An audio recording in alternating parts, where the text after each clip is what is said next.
This is a very special episode. We've got the winners of Apple's Macro Challenge that are going to come in and talk to me about how they took their photo, how they approach photography in general, and the differences between mobile photography and bigger cameras and all sorts of interesting details. But first, I'm going to talk to Kaiann Drance. She is the Senior VP of iPhone Marketing. You might have seen her at the Apple keynotes. She's the one that makes the big announcements on stage and knows everything there is to know about iPhone photography. Hi, Kaiann. This is great to talk to you. Hi, Tyler. It's great to see you and great to be here. Yeah, we're here because of the macro photography contest, which winners have just been announced. So, congratulations on having a successful contest. It's really cool to see international people from a variety of backgrounds. Like some are photographers, some are just, do it as a hobby, but all of them are able to participate in these Apple contests. And I don't know, I guess tell me a little bit more about how this started as a contest. Sure. Well, one of the things that we believe at Apple is that the true potential of our products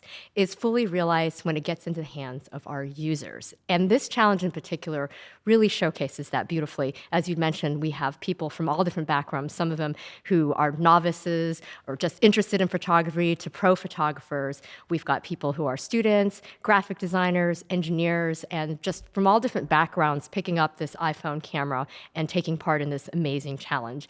And the photographs that you've seen, they all look at these small details and they make them so epic. And it's a great reminder for all of us to slow down and take in that beauty around us that this incredible camera can bring us. Yeah, I think one of the most interesting things about the macro lens is that it's going to be a lot of people's first time ever even seeing objects that close. I mean, other than using a magnifying glass, it's that experience of, they might even be surprised just bringing their phone close to an object and suddenly seeing like, wow, I can see details I didn't realize exist. I mean, I think it's amazing with leaves, for example.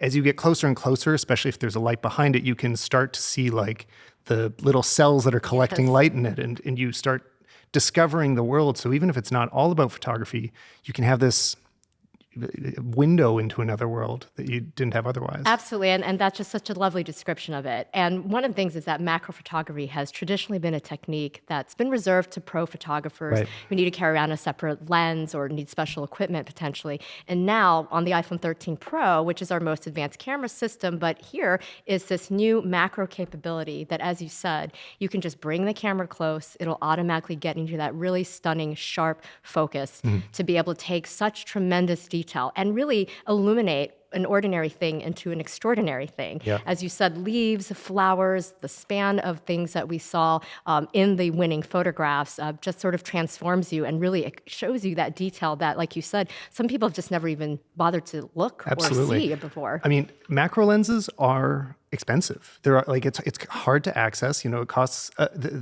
We just rented one for a photography job the other day, and it costs almost as much as an iPhone for the lens, right? So there's this accessibility where everybody is suddenly going to be able to get into that. And I'm hoping to ask some of the contest winners for some technique tips as well, because it is different. I mean, like a challenge, if you're trying to do like a really controlled setting, you might block the light, let's say, with like the actual camera. So you have to make sure that your light's coming from the right angle. So hopefully I'll get some advice on that. What was great is that for all the photographs, it seems like the winner took a different approach. Yeah. For some people, it was something they very carefully made sure they had a dark background or they put a light on it. For some people, they were literally walking in their park with the dog and noticed that, there's these snowflakes on the dog's hair. I'm going to lean over and take a photograph. And it's and it's such really wonderful to see sort of these different ways that people are getting into taking these macro shots. Yeah. Well, and since I have you, I'd love to talk about a bit of how we've gotten there with the iPhone in general, because it's done this for macro photography now, but it's also done this for all of our photography.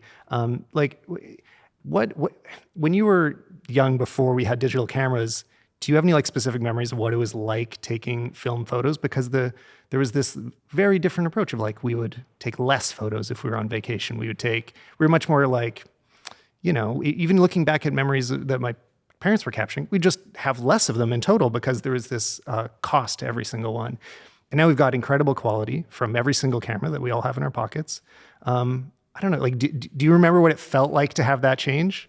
Yes, and I do wish we had iPhone around when I was younger. I'd probably have more pictures of myself. Not that I need to see more pictures of myself, but certainly I think just having this generation of something so powerful yet accessible and easy to use, right? And even though it's this incredibly powerful and capable camera that has all these great features, we wanted to make it really easy so that you didn't have to understand the history of cinematic video, or you don't have to understand, what it means to have bokeh and how to create a portrait mode photograph, but really you can just go to your phone and start experimenting and playing with it and just taking pictures and taking videos.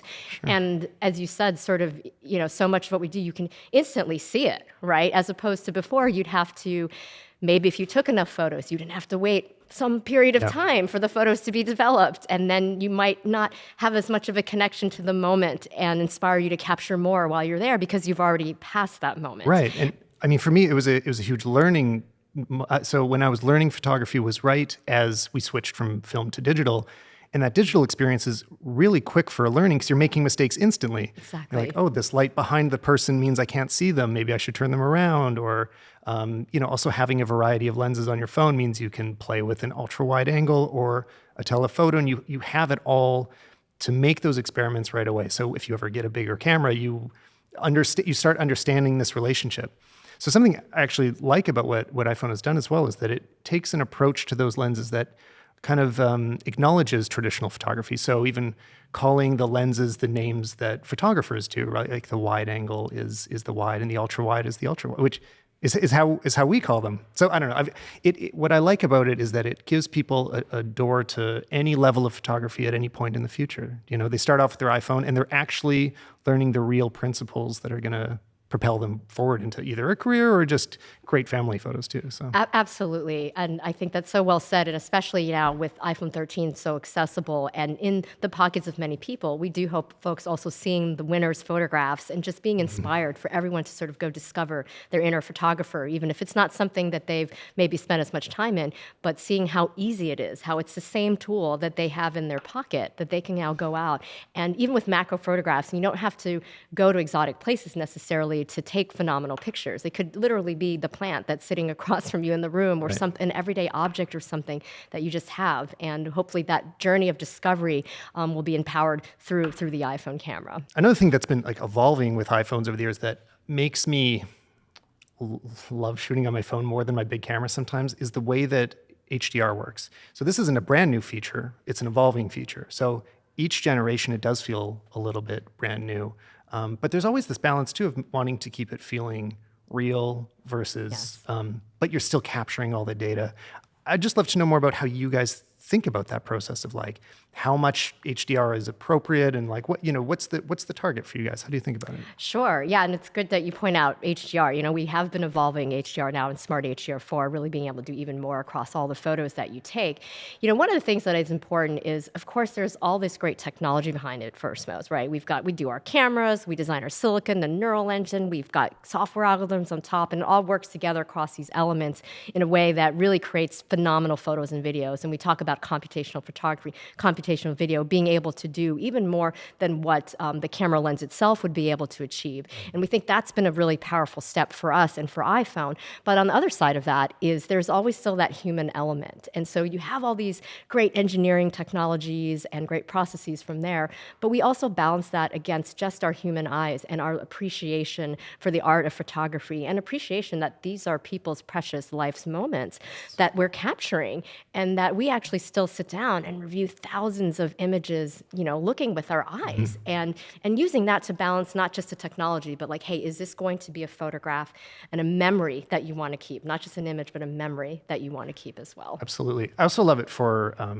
video memories as well. Like this, I mean, might even be more impactful for people because people didn't take as many photos, but they definitely took a lot less videos because the cameras were more expensive. They're more rare. Exactly. Yeah. Right. Another thing I feel like almost gets underrated is just how phenomenal the video quality is coming out of iPhones.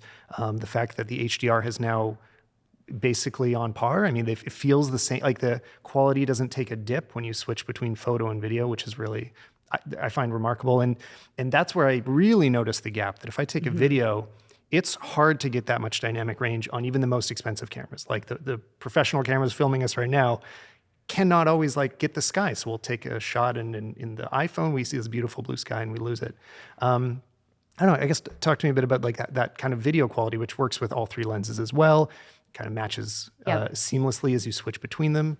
For sure. And it's great that you point out video because it has gotten even more advanced. You know, something we probably take for granted is the stabilization. You know, the fact that we have this amazing industry-leading stabilization, and now we're processing all these great things in video like HDR as we get up to the higher 4K frame rates. We can do things through slow-mo. We've got time-lapse, and even with macro, right? You can do macro slow-mo and macro time-lapse. And so we've expanded all this great computational photography benefit now to video. And now you've got cinematic mode, which, as you know, the art of focus pulling is something that's not to be taken lightly. Yeah, it's a dedicated job on it. It's a dedicated job, and certainly with great due of respect to that role. It's just incredible what these artists can do, and we've tried to pay homage to that and bring that sort of amazing computational ability into video. But then for a user, they just go and they start recording video. And it could be something like their kid running across the room, and suddenly it feels so much more elevated, and it's just such a more precious memory because of the way that we're able to shift that focus in the scene. And so with that, great video capability, we've been able to do that through all of this computational horsepower, the fact that we have our own chip, that really brings it together so that we're able to process all this. But again, to the user, it just looks like you're taking video, and that's all there is to it. Yeah, whether they know what they're doing or not, they're going to get the same quality as everybody else. For sure. Let's circle back to macro before we bring on some of the expert macro photographers as well. First of all, like, what have you discovered through macro photography? I'd love to just know, like, what's a moment where it kind of blew your mind? One of the things that we showed early on that completely blew my mind, because I just never looked closely. We just had some currency that we just took the phone and got very close, and it just revealed stuff that I had never known was on there. Right. Stuff that just the level of detail that you can get to. I was blown away. Like you said, it was not just a camera, it was just sort of a window into like another world. Right. That Something you thought was a line seen before. Is it's just actually like, typography. oh, but that's actually typography. There's actually something very lovely in here. And it makes you sort of look at the world differently. Yeah. Small things, small moments catch your eye now. And you're like, that could be an interesting macro photograph. That could give you a perspective and a new way of looking at this. And so I think that's been quite remarkable and demonstrated lovely with these 10 winning photographs. Yeah, I also like that it feels like we've removed a barrier too, that as traditionally, as you start getting closer to the object, it just starts going out of focus, and you realize like, oh, I guess I can't go any closer. I just have to stop moving my camera. Let's back up until it comes back into focus. And it just opens up that distance of like, you can just keep going. Until absolute. Here, I'm going to look at my finger. I mean, it's like you can just be millimeters away. I mean, you're basically until you're touching the lens, it'll still be in focus, which is really remarkable. How did you guys think about that, like ease of access? Because like I say, it's automatic by default, right? So it just turns on. Obviously, there's some consideration in that. It's not an accident. Sure. One of the things that we wanted to enable is that people not having to go to a separate setting to say, turn on macro mode, right? And it's very natural, as you said. Normally, you get close, you have a limit, and you have to stop because your viewfinder gets a little bit out of focus, right? Here, we just wanted people to be able to go as close as they wanted to go. And we automatically switched to the ultra-wide lens, which is what we use for macro. And then you just see suddenly it's very sharp, and you can continue to get closer. And I think that was very important for us to do so that it was discoverable and natural, and you didn't have to think, I have to change something, I have to go into an extra thing to fiddle with. It just would appear like that. And I think that's what a lot of these photographers has enabled. They just got a little bit closer to it and saw that this other photo view opened up. Well, and a feature that enabled it that people may not be thinking about is that it's because that lens can now autofocus, right? Correct. So before, and this isn't uncommon, I mean, ultra-wide lenses you don't need to focus them as much because as you go wider, more is naturally in focus. So that's why on the previous iPhones, it wasn't an issue if you're shooting ultra wide. Like everything's basically in focus as long as it's a few feet away. Now that there's an autofocus built into that camera, you keep moving closer, and all of a sudden it's starting to like pick up those closer objects. So I don't know. I guess I'm just saying that's like a cool, I think maybe not completely understood way that the camera works for Yeah, well, some people. people ask, why is it on the ultra wide? Because intuitively you think about going back Right. with the ultra wide, but really it's, as you said, it's the autofocus. It's got a wider aperture that allowed us to get really close and create those macro shots. It's been a couple of years that we've had ultra wide now, but I still think of it as new. It's because I think it's the feature on the phone that excites me the most still. That I remember it's there when I'm in a room and I'm like, oh yeah, I can see this whole room.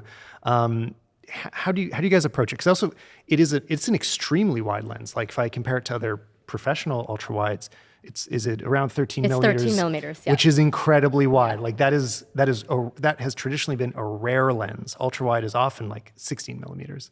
So I don't know, what was the development of that like? Yeah, well, certainly it allows you to get 4 times more scene when you back up like that. And especially if you have like the 13 Pro, now you've got this wide range that you can go from 0.5 all the way to 3x. And of course we have digital zoom on top of that but it really gives you sort of like having these 3 lenses in one, and the versatility of the ultra wide now with macro, but even for video, it's such a great frame to shoot like ultra wide video, and being able to even let you explore with some things like slow-mo macro video. We've seen some incredible stuff Right, from that.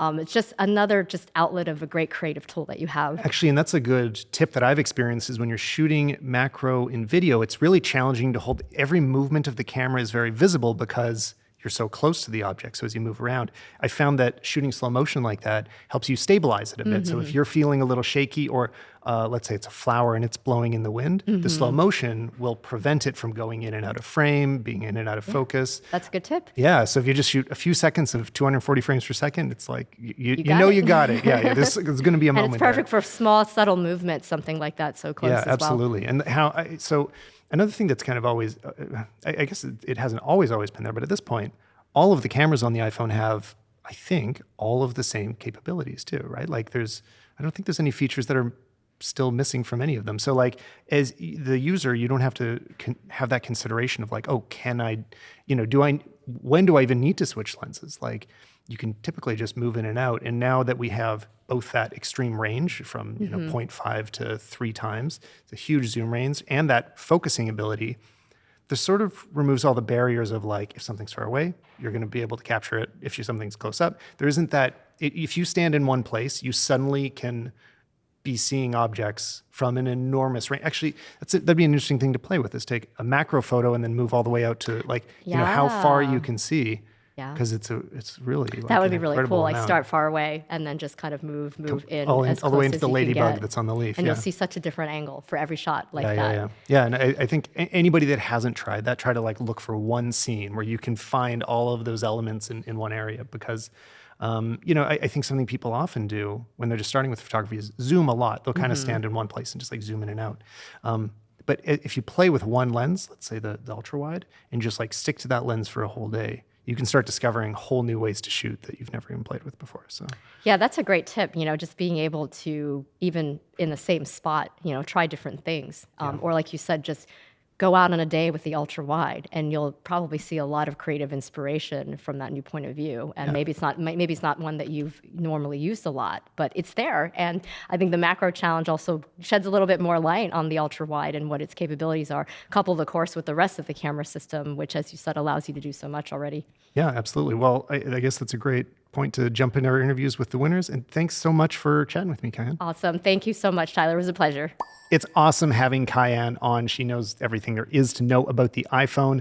And if you didn't hear her on the previous episode when the iPhone 13 was announced, she came on with some of the camera engineers to talk about all of the details about how it works and how they move forward with the iPhone. Next, we're going to talk to the winners of the Macro Challenge. They're coming in from all around the world, and we're all here together in New York City so we can have this chat in person. They also have completely different backgrounds. Some of them are professional photographers, some are just hobbyists. But what's really interesting about this is that we're all working with the exact same camera, the same tool to create these images. So again, if you want to see the photos that they took, they will be links in the show notes. So Trevor Collins, hey, thanks for hanging out with me. This is Great great. to be here. Thanks for having me. So you won the Apple contest. You're one of the macro challenge winners. Yes.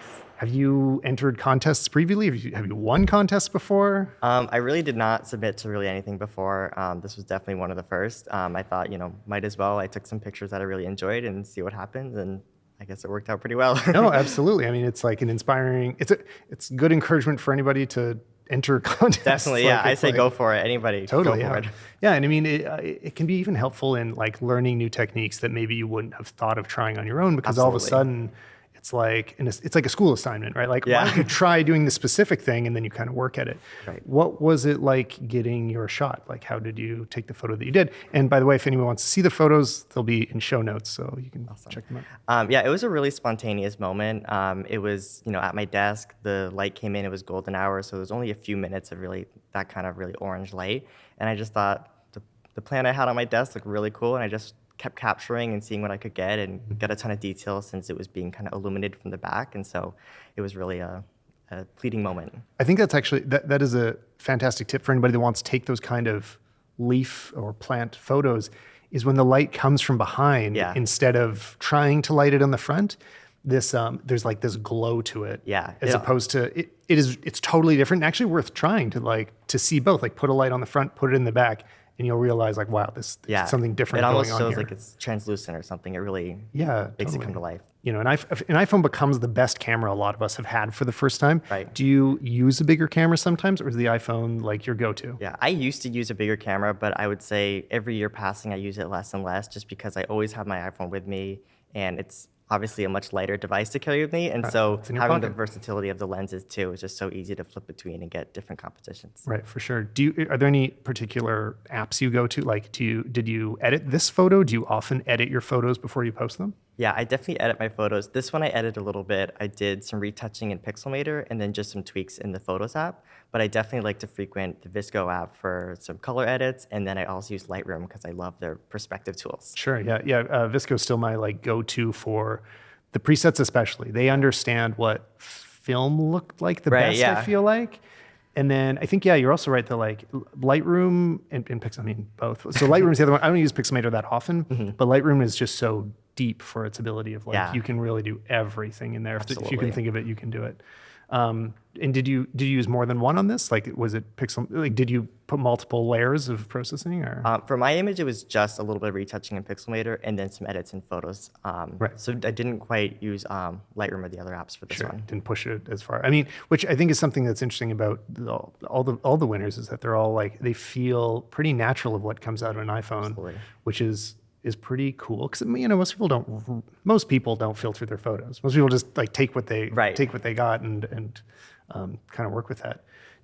Had you ever used a macro lens before, like a big I have never used a traditional macro lens. I did experiment a while ago with like the clip-on lenses for a phone, but like for a DSLR, never. What was it like using the clip-ons that used to be around? It was a little challenging because I was definitely getting used to like, how close you have to be to really get it in focus since it's such a fine field of view. But it was really fun to see the new perspective, but I definitely enjoyed having it built into the phone. I don't have to carry something else with me as well. Oh yeah, that's something, I didn't actually think about that, but when you're using the adapter, there's probably less in focus than on the ultra wide, because the ultra wide lens, that lens has deep depth of field. Everything is always more in focus. Yeah. So as you come in closer, I mean, it's a funny thing about macro photography that even in the professional world, you have to usually stop down your lens, like make it like f10 or f11, so that anything's in focus. Yeah. So you're from Boston. Yes. And do you have any like favorite spots to go in the city? It's a city I've never been to and desperately want to check out. Where do you like to go and shoot? Yeah, I definitely recommend the Harvard Arboretum. It's a really nice location with a ton of nature. It's like a park within the city. You can get some really cool shots there, whether it's macro or anything else. Yeah, and those are the kinds of places I love, is when there's you can look close or far and everything is there. Sometimes there's those Instagram spots and you get there and it's like, oh, there's only one angle. Everybody's standing in the same spot. I think it's way more interesting where the whole environment around you is something, it's cool. Absolutely, and that definitely fits it. Yeah, and how do you kind of like approach that? Like, are you going out to with the intention of shooting, or do you just have your phone and so you take a photo? I would say a lot of times it's just I have my phone with me. I really enjoy, on weekends just going around the city and seeing wherever I end up and just taking pictures as I go. So a lot of times it's not planned or I don't have anything in mind. I'll just see what I can capture. And then at the end of the day, if I look at my photos and I have one that I like, I go with that. Right. Well, how many photos do you feel like you take a day? Like if it's a day of taking photos, how many photos do you think you take? A day of taking photos, I'd probably take around like 200. Okay. And then do you remember how many you took for the contest photo? For the contest, I think I took between 50, 70 to 75, and then I submitted 4. I mean, I bet that sounds like a lot to most people. I think Yeah. a lot of people just come and they think they see it and they take a photo and they're like, I took the photo. Right. But I think it's really helpful to just be like, you know what? Maybe I'll take 3 or 4 more from slightly different angles, or Definitely, yeah. try to get people I'll not to just blink. reframe, keep taking pictures, just keep clicking, Obviously it's so fast to take pictures on an iPhone, so I just keep going. Yeah, and the size of them is like not that big. You can fit a Right. ton of them on a phone. So I think of them as free, effectively. Yeah, definitely. Later you can go through and delete the ones you didn't use and just keep the ones Absolutely. that turned out. How old are you, by the way? I'm 23. Cool. Wow. So I mean, this is like a pretty cool thing to be happening when Yeah, you're it's just starting your photo career. Pretty crazy experience. Yeah. Do you imagine going, like, what would you like to do next with photography? Do you have any kind of goals of what being a photographer could mean to you? I guess I don't really have any goals right now. I just really want to keep it incorporated into my life as a passion and just whenever I can take pictures, just capture what I like. Right. Yeah. I encourage that too. Yeah. When you're using did you use the camera app, like the default camera app to Yes. shoot it? That's really cool. And I use that for most things too. Do you have any advice in terms of settings? Like, do you customize much when you're shooting, or do you just default press the button? I definitely play around a little bit with the exposure tool. I think one thing that's like a big tip that I do a lot is if I take a picture, even if I didn't anticipate doing this, I'll use all the lenses. So if I just want to take a picture with a wide lens, Right. I'll still force myself to take one with the ultra wide and the telephoto just to kind of expand great. and see what perspectives I didn't think of. Yeah, no, that's really good advice, because I found when I was getting started that discovering like what does each lens really, how is it different? Right, Like yeah. how does it communicate something different emotionally, or Yeah, like definitely. I don't even think you need to like think of it in really artistic terms. Just like each lens feels different, Right. And when you look at the image, it makes you feel different. So it's totally worth finding those specific differences Absolutely. for everybody. Thanks so much, Trevor. Thank you for having me. Hi, so I've got Ashley Lee up next. You also won the macro challenge. Thanks for coming on. Thanks for talking course. to me. So you're a photographer. You come from San Francisco. How old are you actually? Like, how long have you been doing this? I'm 24, just turned 24. Yeah, Oh, I've been cool. taking pictures since like all the way back in elementary school. Would kind of experiment with a disposable camera that my parents would buy my brother and I every summer for us to just experiment on. And yeah, just been able to take a lot of photos throughout the year. I think getting an iPhone when I was in middle school definitely helped me develop my photography skills because I could just take a high volume of pictures and could take photos wherever I went. I didn't have to rely on having like a traditional camera with me.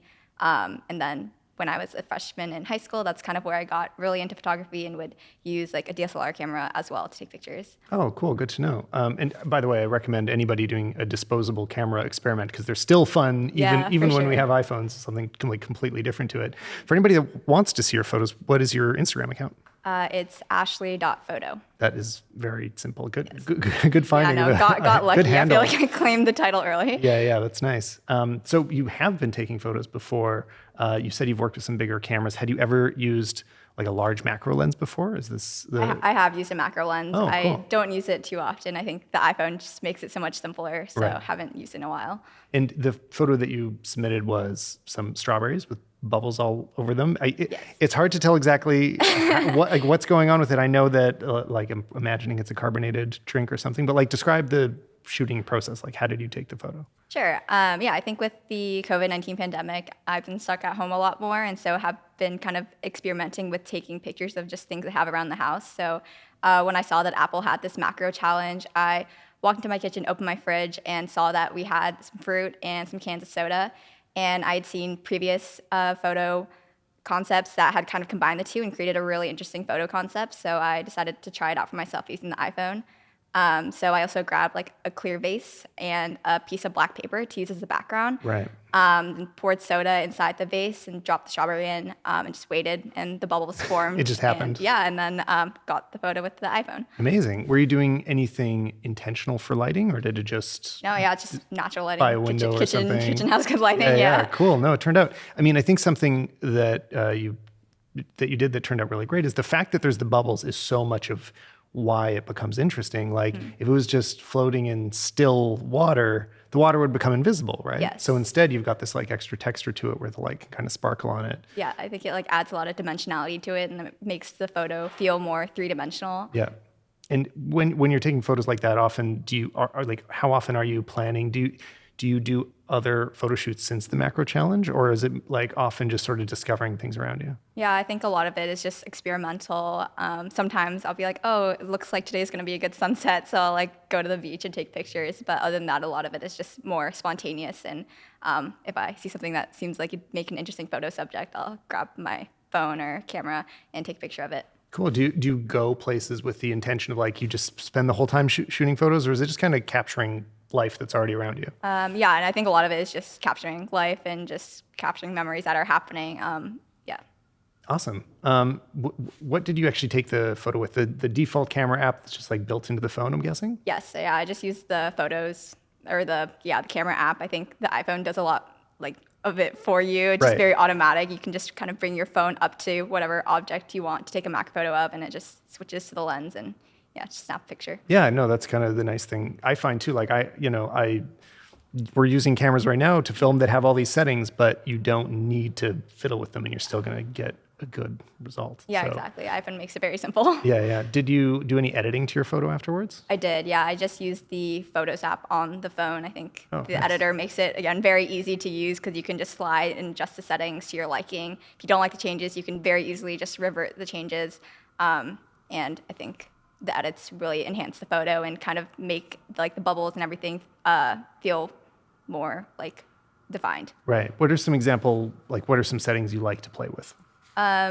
Usually first I'll like click on the auto and kind of see See what what it it does. does, Then maybe I'll turn it. Sometimes it's good. Sometimes I'll turn it back off, and then I like to like adjust like the brilliance. I feel like that can really change a photo. Originally, like my photo had like the reflection of the glass, and I think by turning down the brilliance, I was able to get rid of the Oh. reflection. So it And was there originally. That's yeah, it was there interesting. originally. Yeah, so I think that that's also what makes the photo feel very cool. It just seems like it's kind of in a black box. Right. And just messing with like the definition to again like make the strawberry and the bubbles really defined, I think also really helped make the photo what it is. So you were saying that the photo that you took was inspired by the things that you had seen. Where do you find that inspiration typically?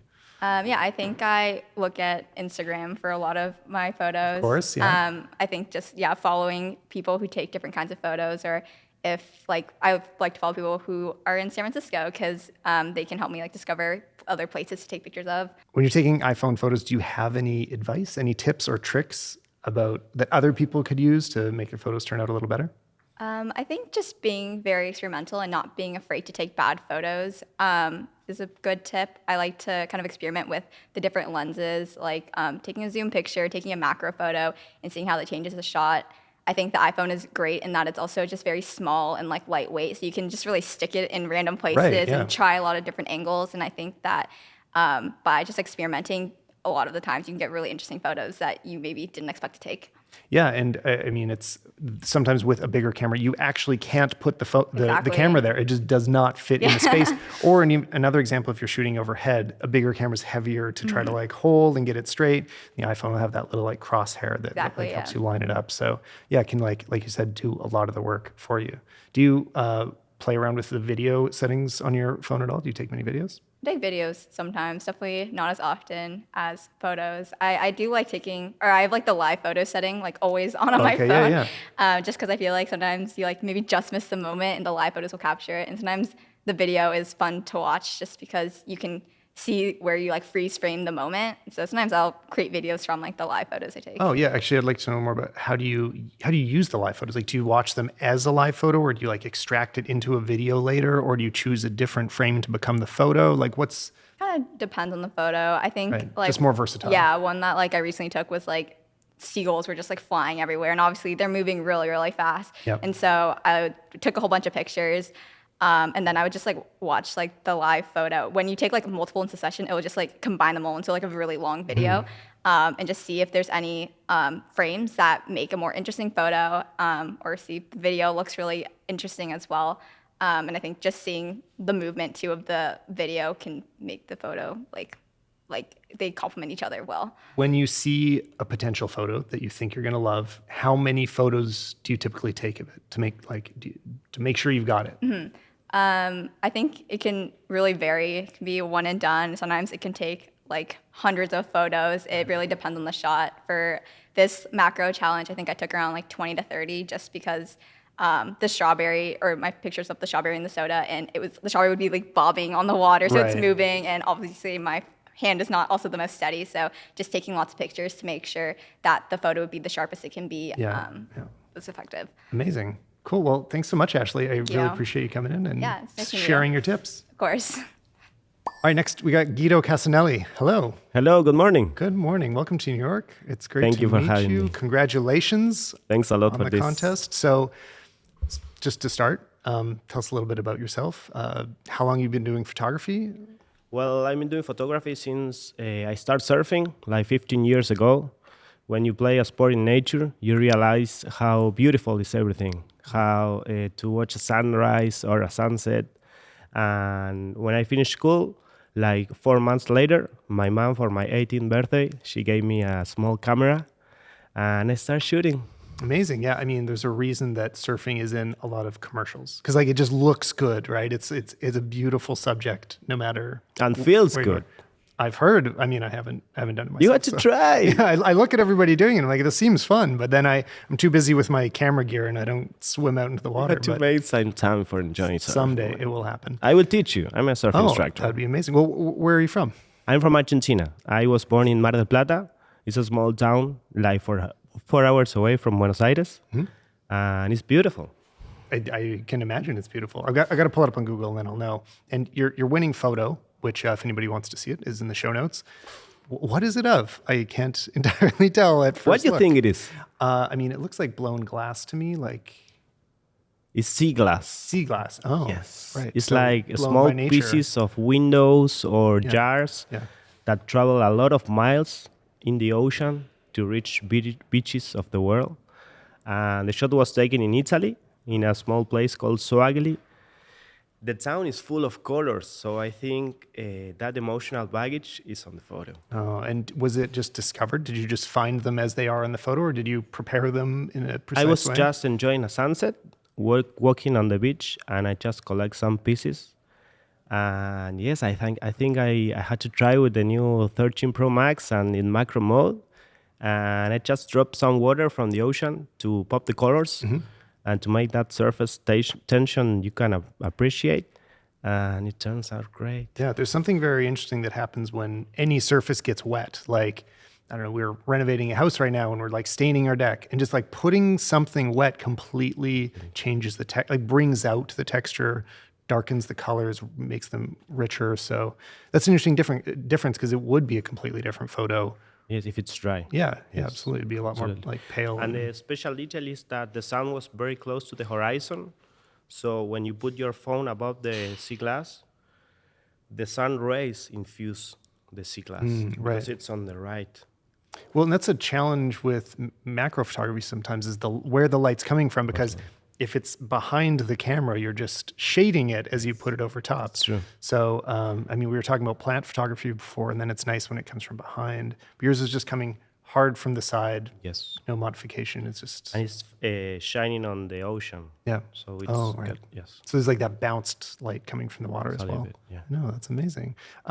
Do you do traditional photography with bigger cameras too, or is it? I do, yes. Okay, But like 10 months ago, I decided to sell everything. Whoa, big Yeah, move. to get on the road again, to travel. And I came to the States in July to buy a van and live the van life Amazing. for, Wow. I think, 3 or 4 months. That's a huge change. Yeah, from LA, I went all the way through Oregon. And when I was coming back in San Francisco, I bought the 13 It's Pro the most Max. beautiful road trip in the I world. love it, Yeah. man. I want to do it all over again Yeah, yeah. next year. That's really cool. So now that's the only camera that you're shooting with.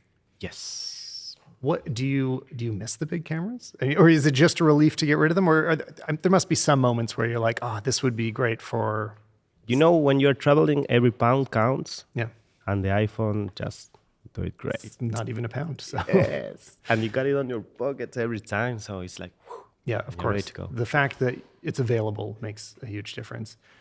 Do you have any, like, do you often shoot macro? Do you kind of use all the lenses equally, or do you have like a favorite that you always go to? No, this was my first time with macro mode. Yeah, right. Because the camera was new to you, right? So you hadn't yeah. really tried it. Had you used it in your traditional photography? Did you have a Macro macro mode? lens? No. Right? Because I mean, this is what I've found so interesting about getting macro on these phones is most people never had any experience with macro before because they're super expensive, like kind of unwieldy. You have to, like they're challenging to use typically. Yes. And now you just kind of like move your phone closer and it starts working, So which is pretty cool. That's great. Which did you use the default camera app to shoot them, or Yes, with the camera that comes in the iPhone. and did you modify any settings? Did you edit the image I used- afterwards? The photo styles.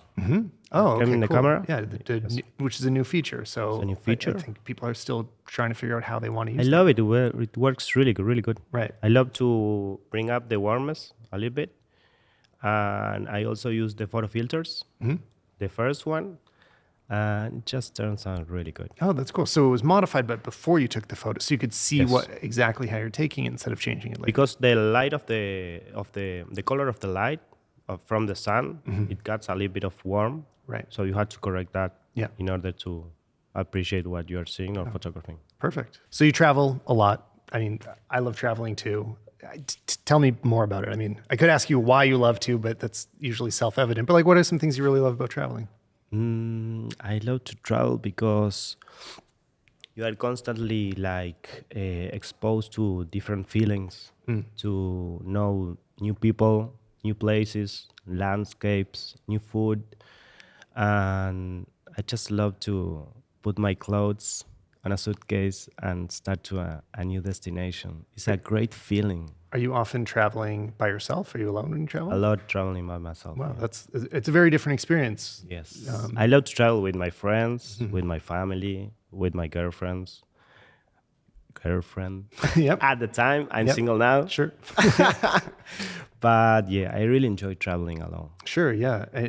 You end up also making a lot more friends when you travel alone. Yes, because you are open. Exactly. And Every new it's amazing even that difference between being in your own city. You know, when you're at home, there is that you're in your routine, you're much more closed off. And as soon as you're in a completely new environment and a restaurant you've never been to, anything, everything is new and you're so much more inviting to experiences and people. And Well, I got that feeling yesterday when I arrived to New York City. It's my first time here. And you got that feeling when you get out of the airport. It's like welcoming you, and you can only feel that traveling. what's another thing is you are currently traveling. It's not just something you usually do. You're doing it right now. And that's interesting. That's your first time here too. Like what are some of your first impressions? Because this city inspires me a lot for photography. I had to spend more time Yeah. and shoot a lot in Yeah. New York City. Yeah, Like, you've just I done want to like go the with cab you ride and so take far. photos, man. Oh, cool. I just yeah. appreciate your YouTube channel and all the info you Oh, got. awesome. Thanks. I'm a Thanks for big watching fan it. of your work. That's great. So I appreciate it. congratulations. Are you going to have a chance to do some photography here? Do you have enough time to like? Are you going to walk around? Let's go now. Okay, this is finish over. this out. Let's go. I'd love to know like what else you can offer to other people too about how they can improve their photography as well. First of all, what's your Instagram account so people can find it? My Instagram is laion.ph, like laion.ph. I got my own surfboards brand that is called Lion Surfboards. Oh, awesome. That's why they start telling me Lion. Right. That's my nickname. Cool. And I got my lion here Yeah. and a piece of sea glass on it. On brand. Perfect. And advice for photography. Well, I am also a photography teacher. Oh, so you have a lot of advice to give. Yes, I love to teach photography because it's like you can freeze a moment kind of for eternity, otherwise gone, and to relive it in some way because you can almost smell the older you can smell what you were doing in that time, get that sensation again. And if we go together, we are 4 people to the same spot with the same light and with the same main Come back character, with the same light. Yeah, you get 4 different photos. Yeah. And that's the beauty of photography. Yeah, I think so too. Is there anybody that inspires you that you would want to point anybody towards? I got a lot of inspiration. Maybe Chris Burkhardt. Okay. He's from the States. Yeah. He do really good photography. Harry Benson also. My father. My father is a great photographer. Nice. Yeah, That's I so. want to give Yeah, him that a definitely really- that definitely gives you a bit of a shortcut to understanding it better. Yes, a lot. How much do you bring your phone near the ocean? Like how wet do you let your iPhone get? Because it's there's like a waterproof rating, but when I'm near the ocean, I'm always like, I don't know how much I want it. Like yeah. Let's try to. I will buy for sure before I leave New York City a case to bring the iPhone into the underwater water. case, Yes. Yeah, if you're gonna really soak it, it should absolutely And have another case. Yeah, I think salt water is not the same as raw. Exactly. Yeah. Because I think people see the waterproof rating when they first get their phone, but they don't realize that as your phone ages as well, just having it in your pocket like kind of bends the metal just enough that gradually, it's not as waterproof a few years in as when you first bought it. It's like you should always assume there is going to be some way that the water could get in. So And the water is tricky. yeah, the less the better. I lost cameras in the water. But I mean, a really nice thing with phones as well. Actually, this reminds me of a story for me. We were going to take photos at this tiny little island that we could only swim out to from the shore, and and this was incredibly salty water. So the only camera that could have gotten out there is an iPhone that I put in a bag and held over my head the whole time we were swimming. And it opens up an opportunity that I just wouldn't have with a big camera. But do you ever take big cameras into the water too? Like, do you use underwater housing for that as well? Mm-hmm. Why would you choose? When do you choose a larger camera versus an iPhone? Like, what are each best for in your world? Well, the iPhone performs really well with camera, also with video. I shoot a lot of video. And I'm trying to change. I'm in an impasse for DSLR photography. But yeah, I just love my iPhone. Well, yeah, so that's the other thing. You said you sold all your gear. Are you going to buy more? Are you going to go back eventually? Is this a permanent I don't thing? know. You're just gonna... I don't have camera right now, just my wow. iPhone. Yeah, And that's really amazing. I've been in the States. I've been to Italy, Spain, Portugal. I've been to Nazaré. I visit my family in Argentina for 10 days. And here we are in New York City. Wow, that's amazing, with the yeah. iPhone. Absolutely. Do you need to, does your phone fill up? Did you buy a big enough size that it's just... I got still got room on it? 256 giga. Yeah. But yeah, I got an iCloud for 2 terabytes. Right. So how often do you delete the photos on your phone too? Do you clear them out Maybe over? 1 2 months. Okay. I got so you don't go through and you filter it 20,000 out. photos. Yeah, a lot. Right. Content. So there's But no I way love you it can to just have keep it. building it up forever because eventually... Yes. Yeah, right. Yes, Cool. for sure. Well, I super appreciate the chat, and hopefully we can go take some photos soon. I hope to. It's my shirt. Yeah. Abik Mandal, thank you so much for coming on today. Thank you for having me. So you are one of the winners of the macro contest. So first of all, congratulations. Thank you. It's very exciting for you. Do you take a lot of photography, or is this just a hobby for you? Yeah, it's a hobby, and it started off actually in 2018. And before that, I used to take photos, but I didn't used to read the technical details of it and how to take a photo. But I was visiting to Alaska that time to witness Northern Lights, and I amazing. wanted to capture it. And from there, actually, I started my journey of photography as a hobby. Right. Though it's not my primary job, my primary job is something else. But I put my heart and soul into it, and I tried to capture. And it started off as an affair, and it's right now a rock solid match of 4 years. Oh, no, that's amazing. Yeah, I mean, that's how it starts for all of us, is you Yes. see something amazing and you want to capture it and get better at capturing the next thing. Yeah. And where are you from? So you said you were traveling to Alaska, but... Yeah, I'm originally from India. Oh, cool. And where are you living now? Right now, I'm living in New Jersey, New Milford. Oh, cool. Well, and that's where the photo was taken? Yes, at home. So tell me, a little more about that process, how you got the photo. Yeah, actually, I bought my iPhone 13 in December. I was not an Apple user. I was an Android user, and last year, actually, during pandemic, I was not able to go outside of the home. I mainly focus on landscape photography, astrophotography, and all. But during pandemic, I was staying at home. So that time, I decided I have to do something at home only. So We all can relate. Yeah. yeah. So I was actually confused between should I go for a super telephoto lens. By the way, I take photos in DSLR. So Okay, so I yeah. I was confused between should I buy a super telephoto lens or a macro lens for a DSLR. But I settled down with super telephoto lens that time, and I was waiting because for a macro lens it's approx $900. So I didn't Yeah. want to spend that, and I was waiting for some phone or something like that if I can get it.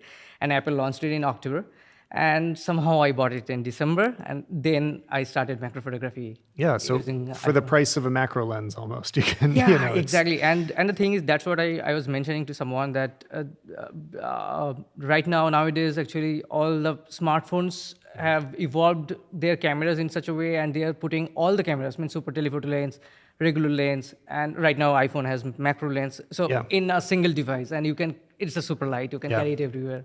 How did you learn to get better at photography? What have you done to?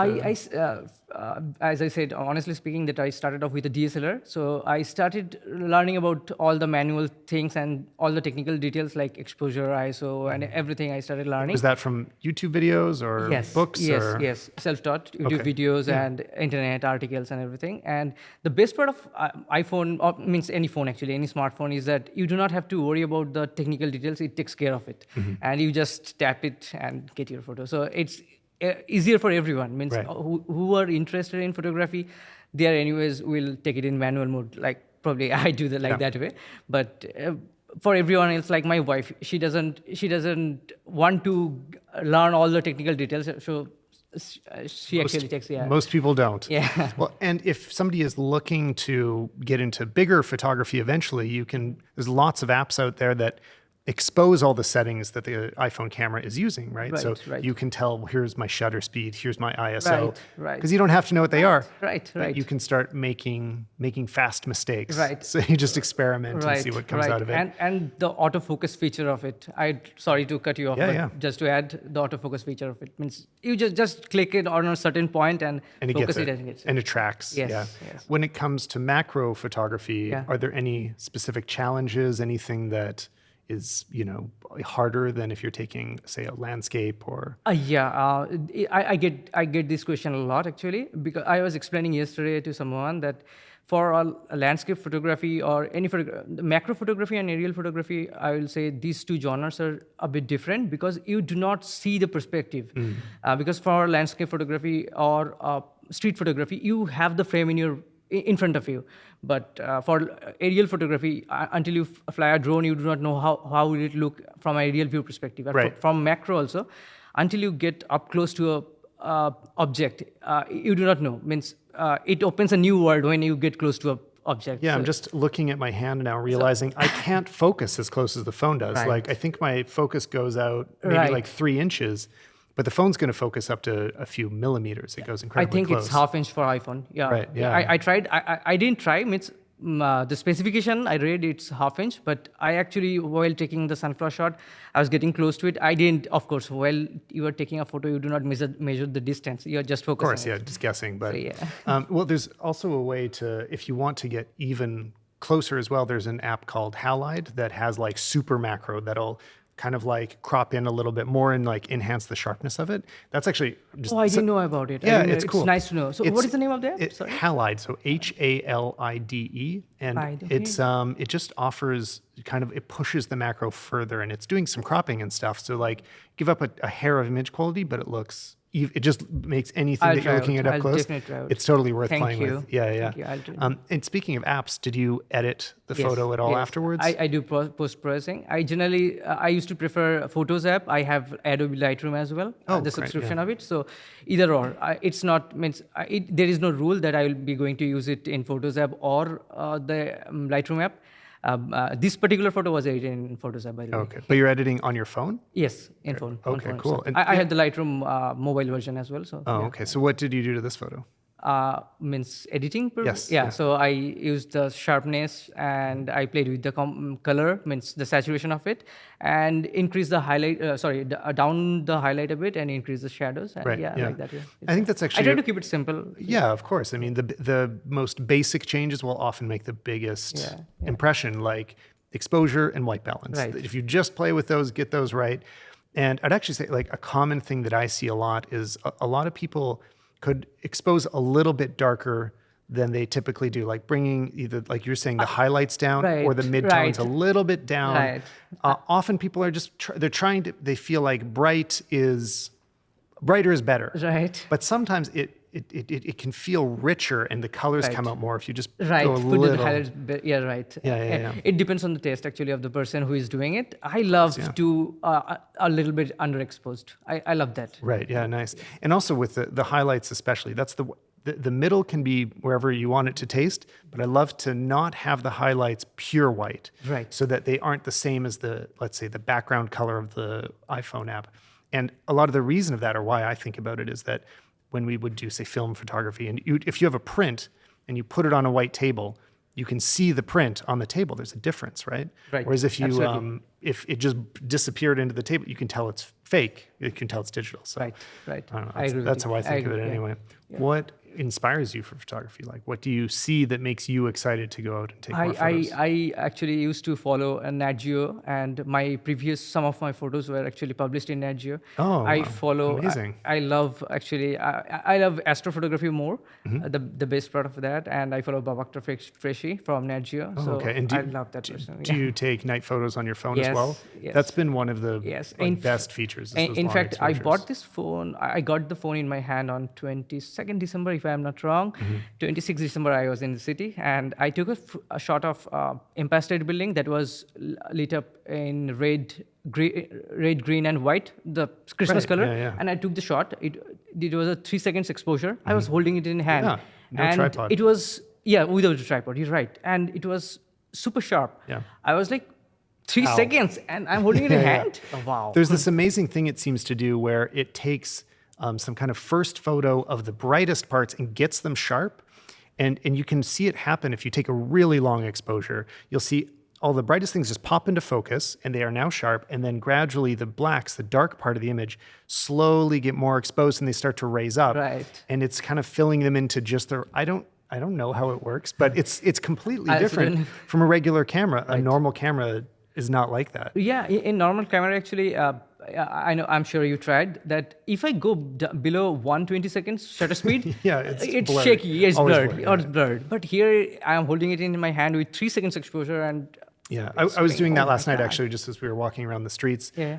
It's kind of that time where the sky is like dark blue and just before the sun is gone, and I'm Blue just hour? like pointing in different directions, like very casually, and every photo is turning out, even though it's actually really dark out. And I couldn't quite get those images with a bigger camera. I would actually need a you need a tripod to make yeah, it work. So definitely you need a tripod. I always that's appreciate super that. cool. Yeah, Well, thanks so much for coming, and congratulations again on thank winning you the once again contest. for having me. Yeah. So let's see what we can learn. This is a really cool experience, being able to talk to so many photographers all at once.